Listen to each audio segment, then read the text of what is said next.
Good evening, everyone. This is Danny's League, the first official weekly commentary for the playoffs. Playoff! I am Danny Lee. This Marshall is Woodward, a.k.a. Rock the Red. And thank you very much for joining us this week. If you've seen our previous video here, we gave you a lot of background about what it is leading up to the playoffs between the teams, and we got a lot of matchups, and it's very exciting this week coming up. Very exciting. A lot of good matchups. A lot of teams on upset alert, as I like to say, including myself. But it's going to be exciting. This is why we fought so hard for this, guys. So it's here. And the playoff format for us is essentially an 8-team playoff format where the number 1 seed plays the number 8 seed, 2 versus 7, and so on and so forth. So let's just dive right into it to our main man Marshall here, who is the number 1 seed, going against the losers, Jamie, my brother, and looking at this matchup this week, it's looking pretty good. We've already had one game go down where the Indianapolis Colts have played, and his quarterback, Peyton Manning, he's been a little bit shaky as of recently, but he was actually able to put up some points. How do you feel about the matchup? I like the matchup. Of course, I feel like Jamie is really peaking now. All year long, he's been hovering on the bottom, but he's bringing it now. He's bringing it. I still like my team. Of course, I like that Greg Jennings and Aaron Rodgers connection. So hopefully Rodgers can offset Manning, but we'll see how it goes. They've done it all year, and hopefully they'll continue. Right, and it's just been a really tight matchup. I mean, the way that it looks like right now, we know Yahoo projections don't mean jack. And the way it stands right now, even though Rock the Red is projected to win, I still feel pretty good about Jamie's team, to be honest with you. I mean, Peyton Manning had a bit of a return to form as of recently, and I'm sure Jamie was upset at the Blair White debacle. That would have been another touchdown pass to Reggie Wayne for Peyton Manning. So he's walking into this Sunday with a 27-point lead. But as far as predictions are concerned, I'm actually calling for the upset because this guy has a bullseye on the back of his head like there's no other, okay? And everybody is gunning for him. Our previous leader, UOB Shanked, for the majority of the season, he held the number 1 ranking. And the way that it was looking, everybody was hating on him all year long. So now that he's no longer there, this guy's going to catch the brunt of it. Let me just say, I'm going to win. That's it. Let's go to the next matchup because I got this covered. All right, somebody sounds extremely confident. So next round of matches, we got me, Raging Asian, and I am playing against KC. Here goes nothing. Go KC. Yes, yeah, whatever, dick.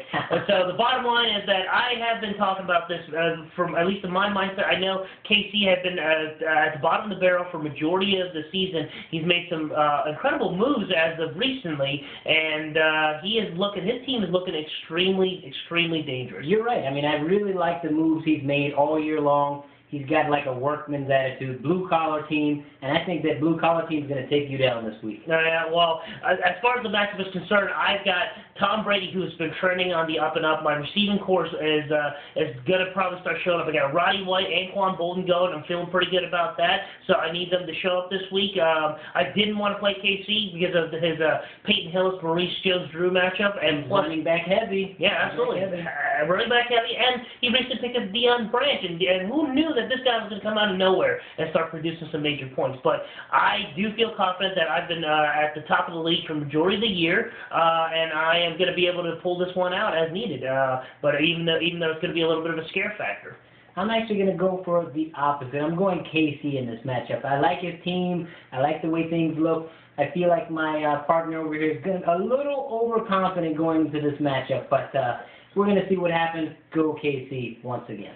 We shall see. All right, so next matchup that we have here, we have Reality Bites Bowl versus Cajun Boy. Pittsburgh South. That would be probably another good name for Reality Bites Bowl team. I would say, Kat, as the top female within our league, you've done a terrific job this year so far, unlike your significant other. As far as picking up good players and just having an all-around well-rounded team, I would say. Unlike what we've been saying earlier, she's been hovering around the top of the league all week, all year long. Every game she's at the top, never been blown out. She's in every game. Her lineup is good, although the Steelers have hurt her. So she's a bit of a homer. I was surprised to see her hold on to Roethlisberger for so long with that 4-game suspension, but it looks like it's paid off now because he's putting up some solid fantasy numbers. And her opponent, Cajun Boy, a.k.a. Rich Frazier, has been rather quiet, a bit of a sleeper this year thus far. Leading into the playoffs, I would say he really made some good moves during the middle of the season. He started out the year with Kevin Kolb, and we all know what happened there. Michael Vick is obviously one of the top quarterbacks in the league, and he was actually able to pick up Kyle Orton. That it actually ended up being a top 5 so far. Solid move there. Very, very solid move. So it's going to be a good matchup.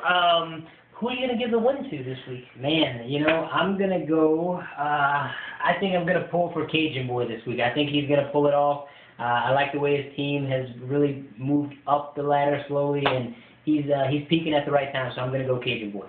Kat, I'm going to be on your side on this one, okay? I know how feisty you can be. I don't need to have an outing where you're, upset about fantasy football, and then I will catch the brunt of that. So I am pulling for your team. But on top of that, even on merit alone, okay, you got Arian Foster, you have Roethlisberger, the Pittsburgh Steelers team overall is looking pretty good. So I'm calling you for the win on this one.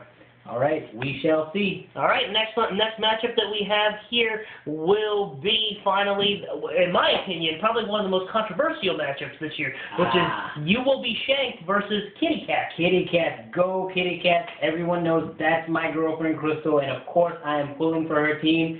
That makes my life a lot better when she wins, so go Kitty Cat. Yes, one doesn't want to have to sleep on the couch based upon a fantasy football law. Absolutely. So looking at it this week, as far as the matchup is concerned, I would say that Kitty Cat's team has been pretty solid all year. They haven't been fantastic, but they've just been able to keep pace as one of the more above-average teams, and I like that. Consistency is very important in this league. Yep, and she has been very consistent in the middle of the pack. She's been rolling with Jamal Charles for Kansas City. We'll see if he can really produce for her this weekend and see if she can beat You Will Be Shanked twice in a row. She got him last week with a shank at the end. We'll see if she can do it again. Yeah, turn the shank on Alex. So we will have to see how that turns out. And unfortunately for Alex, leading into the playoffs, he did lose one of his perennial players in Frank Gore. And of course, I picked up the backup in Brian Westbrook. So yeah, it was a good move. But leading in here, he has been leading all year, and I've got to say that I got to hate on his team though. He's been number 1 for majority of the weeks leading up to this.